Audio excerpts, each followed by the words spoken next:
এখন যদি আপনি চিন্তা করেন আমি পটুয়াখালীতে প্রত্যন্ত এলাকায় আছি, এরপরে সমুদ্র সীমা আর জায়গা নাই, আমি হচ্ছে বাউফলে থাকি, এই জায়গা থেকে তো আমাদের আর কিছু করার নাই, সকল সুযোগ সুবিধা থেকে আমি বঞ্চিত হই, তো ঢাকা বিশ্ববিদ্যালয়ে যে ছেলেটা পড়ে, যে মেয়েটা পড়ে, তারও চাহিদা থেকে বিসিএস ক্যাডার হওয়া, মাল্টিন্যাশনাল কোম্পানিতে জব করা, বিদেশে হায়ার স্টাডি করতে যাওয়া, আপনারও একই চাহিদা থাকে। কিন্তু আপনি যদি দোহাই দিতে থাকেন যে আমার এইটা নাই সেইটা নাই, তাহলে তার সাথে তো আপনি কম্পিটিশন করতে পারবেন না। বিদেশে উচ্চশিক্ষার জন্য আপনি যেতে চান, সেখানে আসলে কার্যত দেখে না বিদেশে উচ্চশিক্ষার জন্য যারা আবেদন করে, স্কলারশিপের জন্য যারা আবেদন করে, তাদের জন্য এইটা দেখা হয় না যে তারা রাজশাহী বিশ্ববিদ্যালয়ের কিনা, বুয়েটের কিনা। এই বিশ্ববিদ্যালয়গুলো 1000 র্যাঙ্কিং এর মধ্যেই নাই।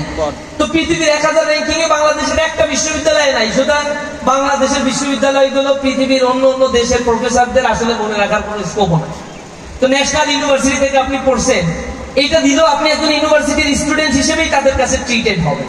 সুতরাং আপনি যদি ন্যাশনালে পড়েও ভালো রেজাল্ট করতে পারেন, ইংরেজির ভালো দক্ষতা থেকে আইএলটিএস দিয়ে ভালো স্কোর করতে পারেন, অথবা জার্মান ল্যাঙ্গুয়েজ শিখতে পারেন, জাপানি ল্যাঙ্গুয়েজ শিখতে পারেন, বা চায়নার ল্যাঙ্গুয়েজটা শিখতে পারেন, এগুলো 1-2 বছর চেষ্টা করলেই শেখা সম্ভব।